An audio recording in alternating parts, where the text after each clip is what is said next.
बहुत बड़ी खबर मेरी, आपकी और हमारी और देश की सुरक्षा से जुड़ी है। भारत में तुर्की जैसी तबाही की भविष्यवाणी हुई। ये डराने वाली भी है, आगाह करने वाली भी है और सावधान करने वाली भी खबर है। ये जो बिल्डिंग गिरी एक के बाद एक, तुर्की में जो जलजला आया और इमारतें गिरी, ऐसी भविष्यवाणी हुई है कि भारत में भी ऐसा ही भूकंप आ सकता है। ऐसी भविष्यवाणी हुई है कि भारत में भी ऐसी तबाही आ सकती है। अगली तस्वीर दिखाई, ये आप देख रहे हैं जलजले के बाद जो खौफनाक मंजर था। कहा जा रहा है ऐसा भीषण भूकंप हिंदुस्तान में भी आ सकता है।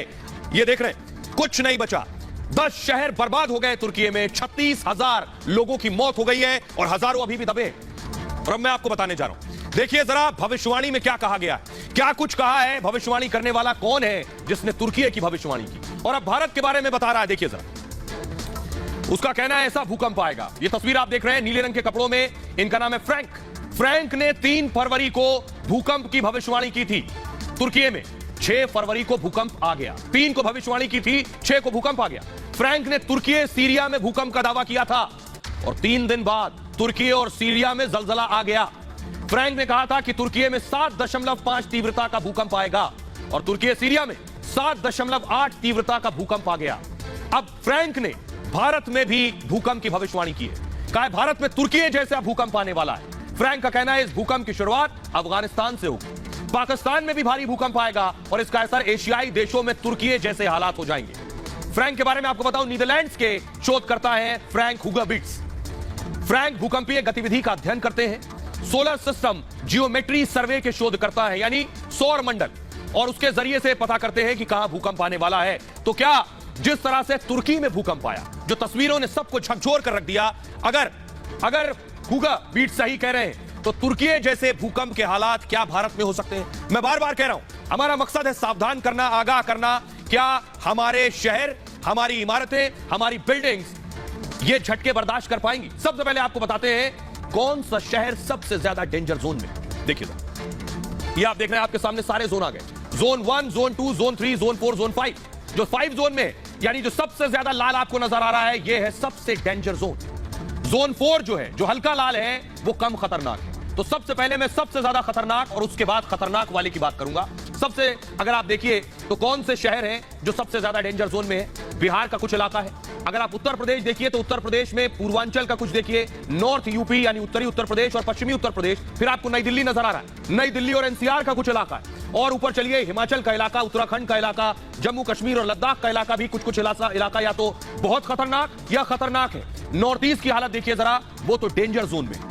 गुजरात का कुछ हिस्सा देखिए जो या तो डेंजर जोन में है, बहुत खतरनाक, या खतरनाक वाले जोन में। एक बड़ा हिस्सा आप देखिए मध्य प्रदेश, जोन 3 में मध्य प्रदेश का हिस्सा भी आता है। महाराष्ट्र का कुछ हिस्सा जोन 5 और जोन 4 में आता है, वो आप देख रहे हैं। और उसके अलावा आप देखिए बिहार का कुछ हिस्सा है। ये जो है, ये स्थिति है उन शहरों की, उन राज्यों की जहां भूकंप आ सकता है। अब मैं आपको बताता हूं कि जरा सुनिए एक्सपर्ट्स क्या कह रहे हैं। भूकंप की इस भविष्यवाणी पर एक्सपर्ट्स की अलग अलग राय हो सकती है, लेकिन हुगरबिट्स की भविष्यवाणी पहली सही हुई है। भारत के एक्सपर्ट को सुनिए। जहाँ तक हिंदुस्तान का सवाल है, हिंदुस्तान का जो सेस्मिक एक्टिविटी है, हमारे यहाँ जो इंडियन प्लेट या इंडो ऑस्ट्रेलियन प्लेट जिसको बोलते हैं, वो यूरेशियन प्लेट के साथ जब क्लैश करती है तो तब जाके यहाँ सेस्मिक एक्टिविटी होती है। हमारा एनसीआर का इलाका जोन 4 में आता है और पूरा northern and north eastern area जितना है वो हमारा जोन 5 में आता है, जहाँ पर सबसे ज़्यादा रिस्क रहता है भूकंप आने का।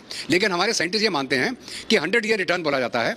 जो भी सेस्मिक एक्टिविटी बड़ी होती है तो 100 साल के बाद तकरीबन दोबारा उसका असर देखने को मिलता है।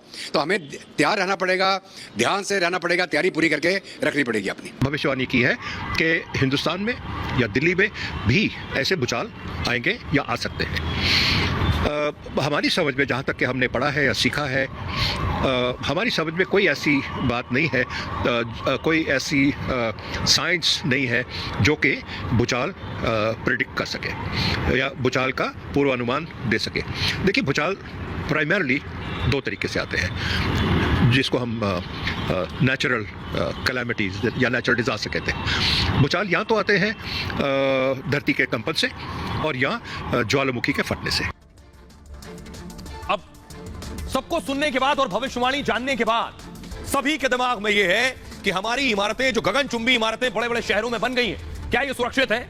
हम जिन बिल्डिंगों में रहते हैं, ये क्या भूकंप का झटका झेल सकती है? मैं इसलिए कह रहा हूं क्योंकि ऐसी इमारतें तुर्की में बनी थी और तुर्की में इमारत बनाने वाले आज सब जेल में हैं। सबको पकड़कर जेल में डाल दिया गया क्योंकि इमारतें ठहर नहीं सकी। अगली तस्वीर दिखाई सर, ये आप देख रहे हैं, ये इमारतों की तस्वीरें मैं आपको दिखा रहा हूं। जो बड़ी बड़ी इमारतें गिर गई हैं, ये उनकी तस्वीरें आप देख रहे हैं। इस वक्त मलबे में तब्दील हो गई हैं बड़ी बड़ी इमारतें।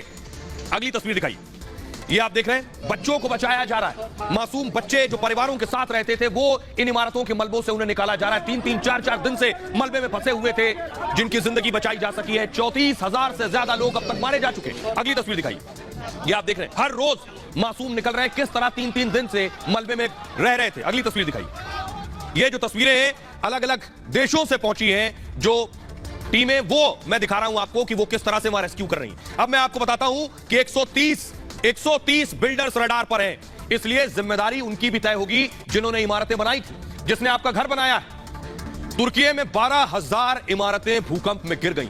12,000 इमारतें। हमारा आपका घर कितना महफूज है, ये कितना सुरक्षित है, कितना मजबूत है, ये सोचने वाली बात है। तुर्की में 10% इमारतें ही झटका झेल सकती थी, सिर्फ 10%। इमारतों में घटिया सामग्री का इस्तेमाल हुआ था। बिल्डरों पर एक्शन की शुरुआत हो गई है तुर्की में। 131 बिल्डरों पर तुर्की ने वारंट जारी कर दिया। 130 बिल्डरों की फौरन गिरफ्तारी कर ली गई है, जेल में डाल दिया गया। कई बिल्डर्स विदेश भाग रहे थे, जिन्हें एयरपोर्ट से पकड़ा गया। नींव और दीवारों की मजबूती पर ध्यान नहीं दिया गया। वहां घपलेबाजी करके बड़ी बड़ी बिल्डिंग्स खड़ी कर दी गई। आधुनिक निर्माण कानूनों की पूरी तरह से अनदेखी की गई है। 2 बड़े भूकंप से प्रभावित क्षेत्रों में इमारतें बना दी गई। सोचिए, वहां भी इमारत बना दी जो सबसे ज्यादा सेंसिटिव जोन था, भूकंप प्रभावित था। भूकंप आने के खतरे के बावजूद ढांचा कमजोर था। कमजोर निर्माण होने के चलते तुर्की में सबसे ज्यादा नुकसान हुआ है। अब मैं आपको दिखाता हूं कुछ और तस्वीरें कि आखिर भारत में क्या इतनी मजबूत है हमारी इमारतें। ये जो आप देख रहे हैं घर, इस तरह से शहर बसे हैं, क्योंकि हमारे बहुत से शहर बिना प्लानिंग बसे। गाड़ियां नहीं जा सकती। आप देखिए, एक बिल्डिंग गिर जाती है, कहीं आग लग जाती है, वहां गाड़ी तक जाने की जगह नहीं। बिना प्लानिंग के, बिना तैयारी के हमारी बिल्डिंग्स बनी हुई है। तो सवाल यह है कि हमारी इमारतें जैसे बनी है, ये कितना झटका झेल पाएंगी। पहले देखिए इमारतों की हालत क्या और किसकी जिम्मेदारी है इमारतों को देखना और जांचना। इमारतों की हालत देखिए, ये हाथ भी लगाएंगे तो गड्ढा हो जाएगा, ये स्थिति। नोएडा, दिल्ली जैसे शहरों में ऊंची ऊंची इमारतें बनी हैं। ऐसी बड़ी बड़ी इमारतों में मिडिल क्लास फैमिलीज रहती हैं। एक बिल्डर फ्लैट्स के बड़े बड़े टावर खड़े कर देते हैं और लोग अपने खून पसीने की कमाई और लोन से फ्लैट खरीदते हैं। लेकिन इन फ्लैट्स की मजबूती के बारे में कोई नहीं जानता, कोई जानकारी नहीं है कितने मजबूत हैं। पैसा देकर लोग सीधे फ्लैट्स में बस शिफ्ट हो जाते हैं, मजबूरी है। कुछ जगह तो फोटो फ्रेम के लिए, हालत ये फ्लैट की, फोटो फ्रेम के लिए आप ड्रिल करेंगे तो ड्रिल करना छोड़िए, कील को हथौड़ी के बिना ही दीवार में लगा सकते हैं। दीवार में ऐसा सामग्री लगी है। एक घूसे में कई जगह फ्लैट्स की दीवार और प्लास्टर गिर जाते हैं। पिछले साल आपको याद होगा गुरुग्राम में तो एक छत टूट गई थी और एक के बाद एक अपार्टमेंट के 7 फ्लोर ढहते चले गए। रेनोवेशन के दौरान ड्राइंग रूम की फर्श नीचे आ गई। ये मैं आज इसलिए बता रहा हूं क्योंकि तुर्की में भूकंप आया, तबाही हुई, 36,000 जाने गई, उसके बाद एक्शन हो रहा है। हमें अभी पता है हम कहां कहां डेंजर जोन में हैं, वक्त से पहले एक्शन हो सकता है। छठे फ्लोर से आपको याद होगा ग्राउंड के सभी फ्लैट्स की छत ढह गई थी और नोएडा दिल्ली विकास प्राधिकरण देखरेख करता है। नोएडा में अथॉरिटी की जिम्मेदारी है। अथॉरिटी क्या वाकई देखरेख करती है, मेंटेनेंस चेक करती है, ऑडिट करती है, इमारत कितनी मजबूत है, शायद पता भी नहीं होगा अथॉरिटी। इमारतों की जांच का जिम्मा भी इन्हीं प्राधिकरणों के पास होता है। भूकंप के खतरे के बीच सभी इमारतों का ऑडिट जरूरी है। पता होना चाहिए कि बिल्डिंग कितना झटका झेल सकती है। छोटे शहरों में जिम्मेदारी नगर पालिका और नगर निगम की है, लेकिन नगर पालिका और नगर निगम की हालत, पालिका और निगम के पास नक्शे से लेकर जांच तक का जिम्मा है, लेकिन ये कमाई के अड्डे ज्यादा हैं, हमारे और आपकी सुविधाओं के कम। अब जरा सुनिए, जो लोग इमारतों में रहते हैं, दिल्ली, नोएडा, मुंबई, एनसीआर में बड़े बड़े शहरों में बड़ी बड़ी इमारतें, ऊंची इमारतें, ये क्या कह रहे हैं अपनी इमारतों को लेकर जो बिल्डर ने बना के दी है। मेरे को नहीं लगता कि हम इतने सेफ लग रहे हैं। जितनी हाई लेवल की बिल्डिंग बनी है, मल्टी स्टोरेज बनी हुई है, बहुत इसके देख के डर लगता है। जैसे कि तुर्की में जैसे जो हाल हुआ है, बहुत देख के ना जैसे रोंगटे खड़े होते हैं, रूह कांप जाती है। इतना नुकसान हुआ है, कहीं ना भगवान ना करे कहीं इंडिया में या कहीं आसपास में ऐसा कुछ हो जाए तो बहुत मुश्किल। ये बिल्कुल भगवान इस बड़ी मुसीबत से बचाए। अर्थक्वेक आने वाला है, नहीं आने वाला है, इसकी प्रेडिक्शन करना इट्स डिफिकल्ट। बट अगर, और दूसरी चीज़ ये है कि इंडिया उसके टर्म्स में थोड़ा सेफ है कि इतना तेज अर्थक्वेक आएगा। बट अगर आता भी है, अगर हम 7.8, 7.9 नहीं भी देखें, 5 भी देखें, तो भी यहाँ पे वो 7.8, 7.9 जितना इम्पैक्ट आ सकता है बिकॉज ऑफ द इंफ्रास्ट्रक्चर। हाँ, खतरा तो है नेचुरली, जैसे वहाँ हो गया अपने वैसे भी यही हाल है। जैसा कि हम लोग देखते रहते हैं कि दिल्ली साइड में अक्सर सुनते हैं कि भूकंप के झटके लगे हैं, बट अगर यही झटके अगर 8 रिक्टर पैमाने पे अगर आ जाएंगे तो वो तो फिर बहुत हार्मफुल होगा। इंडिया के लेवल पे, खासतौर से दिल्ली के लेवल पे बहुत ज़्यादा हार्मफुल हो सकता है। जैसे कि पुरानी बिल्डिंग्स है, वो इस टाइम सबसे ज़्यादा वल्नरेबल हैं, तो ऑब्वियसली वो एक रिस्क पे है ज़्यादा रेदर देन जो कि एक अच्छी नींव की बिल्डिंग्स बनी हुई हैं वो सेफ़ हैं। हम हमेशा ही चाहते हैं कि कभी भी दुनिया में ऐसा किसी को नौबत ना देखनी पड़े। तो आपने जान लिया लोग क्या कह रहे हैं। अब मैं आपको बताता हूं ये जो भविष्यवाणी की गई है, इस भविष्यवाणी का आधार क्या है, कहां से आई ये बात कि भारत में भूकंप आ सकता है। ये जो विशेषज्ञ जो वैज्ञानिक है कैसे पता करता है आखिर कि भारत में भूकंप आ सकता है और या नहीं। देखिए जरा क्या तरीका है इनका। आप ऊपर देख रहे हैं सौर मंडल, सोलर सिस्टम आप देख रहे हैं। इनकी भविष्यवाणी का तरीका सोलर सिस्टम। फ्रैंक ग्रहों की चाल पर भविष्यवाणी करते हैं। एसएस जियोस कंपनी के लिए फ्रैंक दरअसल काम करते हैं और इस कंपनी का मतलब है, एसएस जियोस का मतलब है सोलर सिस्टम ज्योमेट्री सर्वे। और ये क्या करती है ये कंपनी? एसएस जियोस एक शोध संस्था है, इसी पर रिसर्च करती है। फ्रैंक की कंपनी ब्रह्मांड की निगरानी करती है और ग्रहों की चाल से कि ग्रहों की क्या चाल है और इसकी चाल से भूकंप का अनुमान करती है। इतिहास में जो भूकंप आए हैं उसका अध्ययन करती है, उस दौर में ग्रहों की चाल क्या थी। भूकंप आने पर ग्रहों की चाल को देखा जाता है इस रिसर्च में और इसी पैटर्न के हिसाब से भविष्य का अनुमान लगाते हैं। ये फ्रैंक कहते हैं भारत चाहे तो उनसे संपर्क कर सकता है और लेकिन मुख्यधारा के वैज्ञानिक फ्रैंक को नहीं भी मानते हैं। कहते हैं ग्रहों का भूकंप को लेकर कोई प्रभाव नहीं है। उनका कहना है जो सोलर सिस्टम है ग्रहों का भूकंप से कोई लेना देना नहीं है। अब सुनिए जरा भारत के एक्सपर्ट्स क्या कह रहे हैं इस भविष्यवाणी पर। भूकंप की भविष्यवाणी करना बड़ा मुश्किल है। इसका भी कोई ऐसा अर्ली वार्निंग सिस्टम नहीं है दुनिया में जिससे हम ये बता सकें कि साहब 2 घंटे के बाद, 4 घंटे के बाद, 1 दिन के बाद भूकंप आएगा। ऐसा सिस्टम नहीं है। सेस्मिक डिटेक्टर्स होते हैं जिनके माध्यम से हमको सिर्फ पी वेव और एस वेव, पी वेव का मतलब होता है प्राइमरी वेव और एस वेव का मतलब होता है सेकेंडरी वेव, इन 2 प्रकार की वेव जो जनरेट होती है किसी सेस्मिक एक्टिविटी में, उसकी जानकारी तकरीबन हमको 30 सेकंड पहले मिलती है। 30 सेकंड। इसलिए भूकंप एक ऐसी आपदा है जिसका कोई अर्ली वार्निंग सिस्टम नहीं है जो आपको इतना समय दे दे कि आप अपनी जान बचा के बाहर निकल पाए। क्या सौर मंडल या जो एनवायरमेंटल रीडिंग्स लेके कोई ये पता चल सकता है कि भूकंप आने वाला है? तो ये बड़ा मुश्किल काम है। इसका कोई फुल प्रूफ टेक्निक अभी तक बनाया नहीं गया है। लोग अनुमान लगाते हैं कि जिसको हम ला लीना इफेक्ट बोलते हैं, सडन राइज इन टेम्परेचर है या सडन बिहेवियर ऑफ एनिमल्स, कि सडनली क्या है जानवर, चिड़ियाँ, कुत्ते भौंकने लगे, चिड़ियाँ आवाज़ें करने लगी या एक अजीब प्रकार का जो आप पहले नहीं देखते हैं उस प्रकार की हरकत चालू हो गई। तो यही 1, 2, 3 जो एक अर्ली वार्निंग मिलती है हमें नेचर के माध्यम से, लेकिन उसको डिटेक्ट करना बड़ा मुश्किल है आम नागरिक के लिए। आपने एक्सपर्ट को सुना, वो कह रहे हैं कि पशु पक्षी इशारा देते हैं। और ये जो तस्वीर आप देख रहे हैं पिछले दिनों मैंने आपको दिखाई थी, कहा गया वायरल वीडियो था तुर्की का, कहा गया भूकंप आने से पहले देखिए पक्षी आसमान में भागने लगे, उड़ने लगे। फुल स्क्रीन लीजिए जरा तस्वीर। क्या जो एक्सपर्ट थे वो इसी तरफ इशारा कर रहे थे। वो कह रहे थे कि पक्षियों को सबसे पहले पता चल जाता है कि भूकंप आने वाला है और कोई तरीका नहीं है जो पता चल सके कि आखिर भूकंप कैसे आता है। तो आइए मैं आपको बताऊं भूकंप के संकेत मिलते कैसे। कौन बता सकता है कि भूकंप आने वाला है? पहले 20 घंटे पहले रेडियो सिग्नल खराब हो जाते हैं, ऐसा कहा जाता है। मोबाइल में नेटवर्क भी गायब होने लगते हैं और टीवी के सिग्नल में भी खराबी आ जाती है।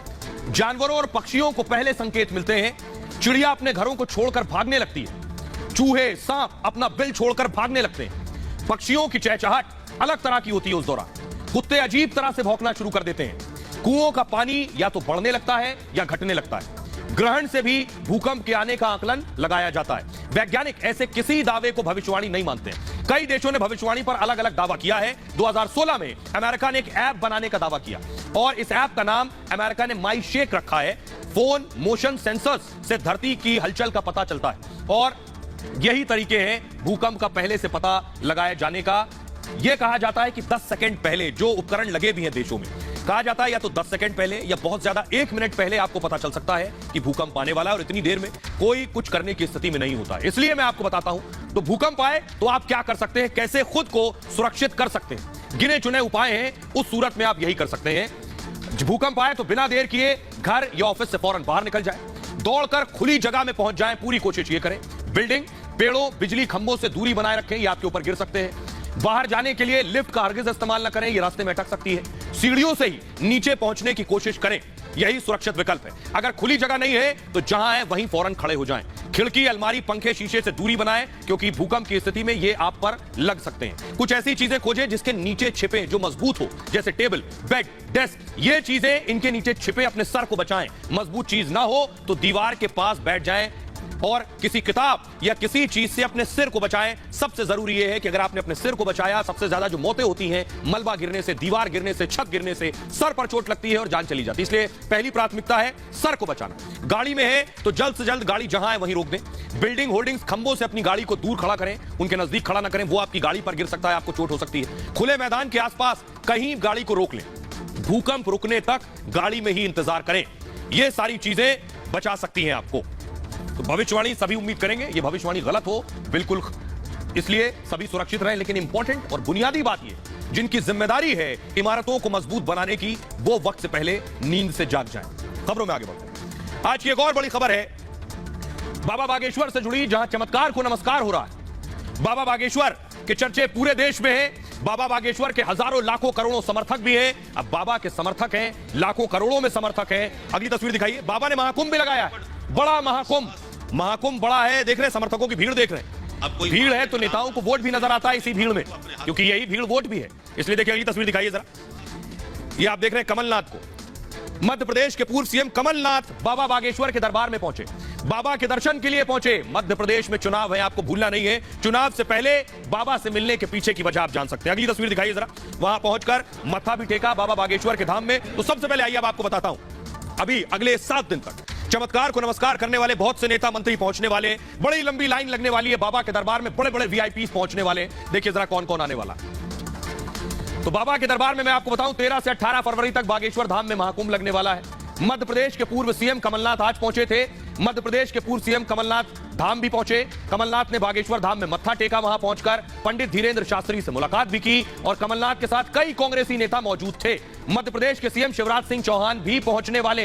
18 फरवरी को 121 गरीब कन्याओं की शादी करवा रहे बाबा बागेश्वर। कई कन्याओं के पिता अब इस दुनिया में नहीं है और